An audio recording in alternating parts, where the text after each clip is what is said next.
I'm not going to lie, it's the most exciting game for me personally on the stage all day of today. It's The Witcher 3, and I'm joined by Peter and John. Guys, it's a pleasure to have you here. How are you doing? Likewise. Great. How is E3 going so far for you guys? Busy. Yeah, I bet, right? Your demo. Exciting. We got one of these, dude. Oh, yeah. You Oh, want yeah. one of those? I don't have one of Yeah. those. What? Whatever. I might take yours later. So, how did yesterday go then? It seemed like it was a great reception, but tell me how you thought it was. Yeah, it's going really great, man. People are coming out and they're really excited about it because we're showing the game behind, behind closed doors. The secret part of the game behind closed doors. So people coming out and they're really excited about it, and They're getting a lot of applause, man. They're really digging it. Excellent. Well, we've actually got another kind of bit of an exclusive right now, some brand new gameplay, a new gameplay demo. So we're going to go to that, and I think, Peter, you're going to talk us through it, right? Exactly. So, here we go. Oh, menu screen. Ah, that's new. All right, we're already there. So it's going to be a small snippet of the demo we are presenting over at the business booth. We're in no man's land. It's a huge region of our game, and we're right in the middle of the adventure. We got some information from a guy called Dijkstra that Geralt is looking for a certain person, an ashen-haired girl. I think it's pretty safe to talk about her. There's Ciri.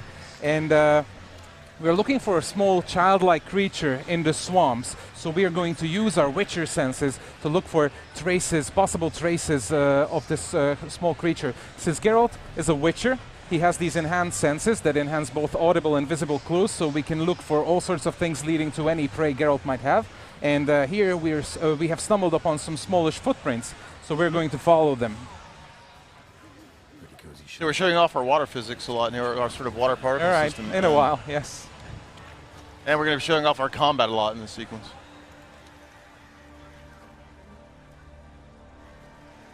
Johnny?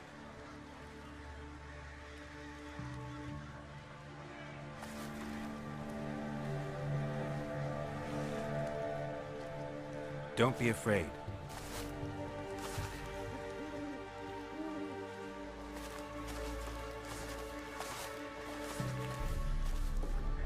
You're a Baka? Ah, a godling.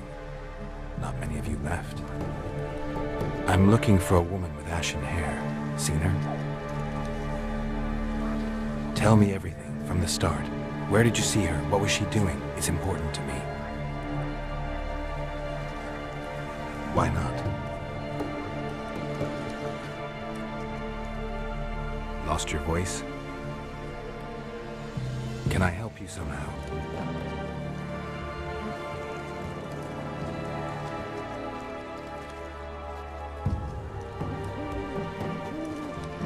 Can't understand you. Try to explain it somehow.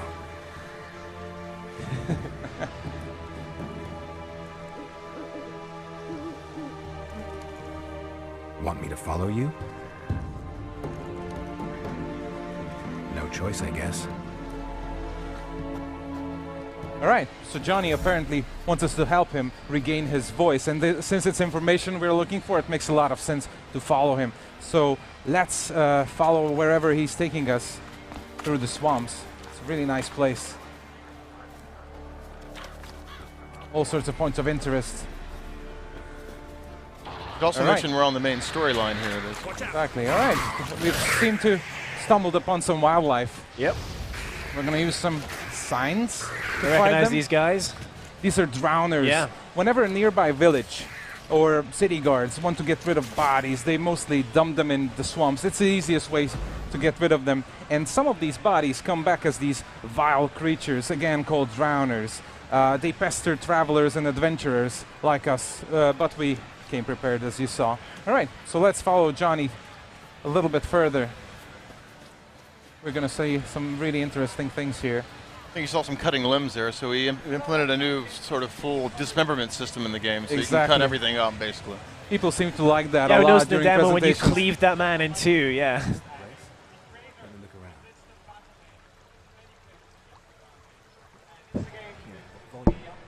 Something's on the ledge. Something that'll get you your voice back.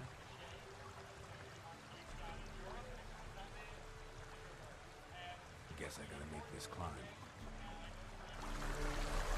All right, so I think we really don't want to spoil the whole story for your audience because we still have an entire game to spare for you. So Yeah. Yeah, I mean, it's a 50-hour sort of main storyline within 50 hours. and a 100-hour game. So it's like you really got to play it for a long time to get into it. But I think this little snippet shows off some of the storytelling features in the game. So what were we just watching that game running on there? Was that a PC or was that PS4? What was that build we just had a look at This there? one right here, it's playing on PC. Playing on PC, right? Yeah. Okay. So you mentioned the dismemberment system. That's kind of new. What else have you added into combat? We have refined combat a lot. It's very, very tactical now, while being very casual, of course. This is a very welcoming system, just like the story. We would like to focus on welcoming and inviting as many new players as possible. You don't have to play any of the prequels to get engaged in the story, and the combat is likewise very, very approachable. So it's easy to learn, hard to master. There's a lot of depth to it. There's a bunch of combat animation that makes it really, really fluid. It's really enjoyable. There's a lot to do here. So is it similar to the combat in Witcher 2, or have you just tweaked it slightly? Or I mean, how similar are they? But it's been refined a lot. Okay. But is there still that emphasis on countering and dodging around? Because I remember, for me, that's certainly only the best way I found a victory in many battles was to make sure I countered, to make sure I jumped out of the way a lot. Is it still that kind of, you can't take many hits, you need to be careful about how you play? There's a bunch of that, and of course there's a lot of emphasis on sign usage, so it's a nice balance pacing between all the features we have in combat. We took the backward roll out of the game though. Now it's just the dodging system, and there's a pretty advanced parry system as well in the game. Okay. We also noticed in the demo yesterday that Geralt can now jump.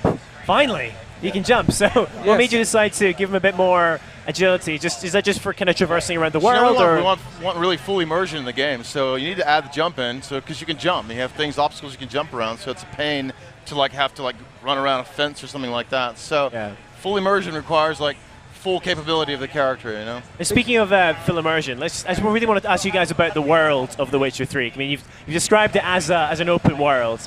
So how open is it? I mean, is it like Skyrim, for example, where you can kind of wander anywhere, or is it in sections that are all connected, and within those sections? Very open. Very open. What you see is explorable, really. If you see something you like, you can just go there and check it out. There's no digital limits. This is why we introduced jumping, of course. We really didn't want any digital, artificial barriers to Geralt's exploration, so you can go basically almost anywhere. It's like 35 times bigger than The Witcher 2, I think, in terms of size. There are 3 big regions in the game, and everything's contiguous. We just measured some sizes of the land recently, and to gallop on horseback, full gallop from the north to the south of No Man's Land and Novigrad, it takes about, 20 minutes. Like full speed, fastest speed available. It's pretty huge. And does it take place across kind of quite different environments? Because obviously we saw the kind of lush, kind of wooded area there. Does it vary? Are there swampy areas? Are there snowy areas even? Yeah, there's 3 main regions of the game. We've got this area called Skellige, and it's kind of based on Scandinavian mythology and Nordic mythology. Okay. But it's fjords and islands and stuff. That's where you use the boat a lot. We've got No Man's Land, which is kind of a desolate space, more based on Slavic myth. Ravaged by war and famine, as we told. It's really downtrodden, yet interesting and mysterious and dark. And we have Novigrad, of course, the city that you might have seen. It's really huge, and it's inspired by medieval Amsterdam. Yeah. So it's a city, and all the surrounding areas of the city, but it's a massive, 8 by 8 kilometer area, basically. How about the story and the interplay of choosing your quests? Because that was one of in The Witcher 2, you were always on your single player narrative, but then along the way you could kind of pick and choose which additional things you did. Is it the same in The Witcher 3, or is it more open? Can you kind of just do anything at any time? How does that work? No, I mean there's a really important main storyline, but you can approach it from a lot of different ways. So it feels very non-linear, and it's very lateral. So you might have different plot paths going along the game, but you can move across them laterally in a way. This is why we introduced the open world, basically. We like to say we want to give room to explore the story, and it required a massive open world. So the solutions are not only dialogue choices like, I want to help you, I'm not going to help you, I'm going to enter the city from this direction. And that alters and modifies and affects a lot of things, and so on. And you can always jump off a quest and go do some open world stuff. Fantastic.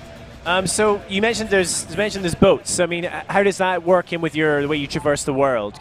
I mean, be able to use boats. How does that kind of work in with how you adventure around Yeah, the well, world. you know, in the world, we have fast travel systems, so you can actually fast travel around, but you need to explore the areas and unlock these sort of fast travel points.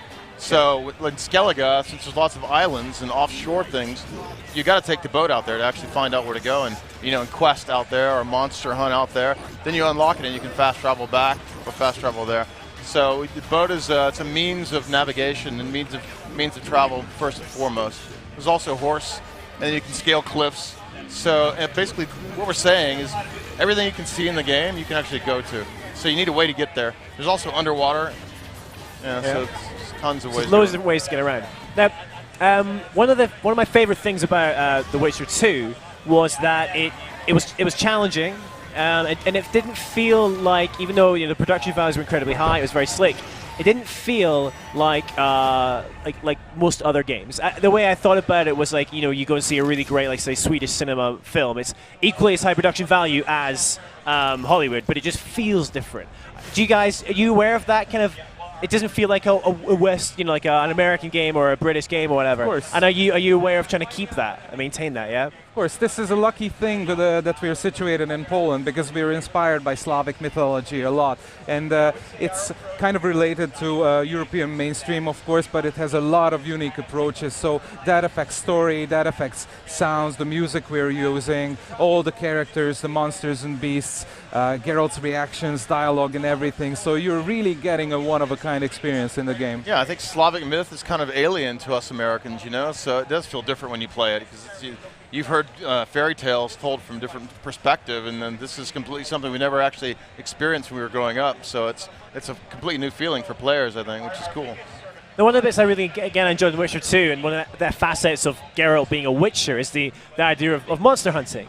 Is that, it seems like the trailer you showed off yesterday, Geralt, that wasn't part of the story. He was just hunting a griffin in like a random encounter, is what it seemed like. Is there going to be a lot of hunting choices, just like as you adventure through the world? That's how it works. Basically, what we like to say is these creatures, however large, dangerous, and hard to defeat, are not bosses at the end of dungeons. They roam the wilderness. They are part of the fauna, so you can stumble upon them when you're exploring, or you can stumble upon their tracks and marks that you can discover using the Witcher senses that we just introduced minutes earlier. You can hear local gossip in villages that a large creature is taking livestock and all sorts of things. So there are many, many ways to pick these up. It's not, it doesn't feel artificial at all. It depends on where you are, what you're doing. The discovery can be tied to main quests or sudden occurrences, coincidences. It feels real. And so thinking a bit about monsters and about enemies in general. So are there going to be, like, say you start off the game, you're pretty early on, and you come across a trail for something really nasty, something really dangerous. Is that thing going to kill you? I mean, basically what I'm asking is, does enemy difficulty if you're not ready for it, scale it'll to kill you, your basically, ability, or is it just they're as hard as they are, and you better be ready for that fight, or you're going to die? Yeah. We don't pamper the player. There are a lot of healthy challenges that you will need to prepare. Basically, it's part of being a Witcher, part of the previous games, and we like to maintain that heritage, that there's a lot of preparation and planning ahead. There are a lot of features supporting that kind of an approach to plan the things, to prepare with concoctions, all sorts of potions, scouting around, discovery, and so on. So we still have that. Fantastic. Are you guys going to, because what I liked as well is when you did the kind of the newer version of The Witcher 2, and you included that kind of combat training arena system. Is that going to be something you bring back, maybe, or is that going to be? No, we're not doing the arena in this one. Not the arena. That's all going to be incorporated into it already, perhaps. Yeah, arena was cool, but we're just not planning to do it.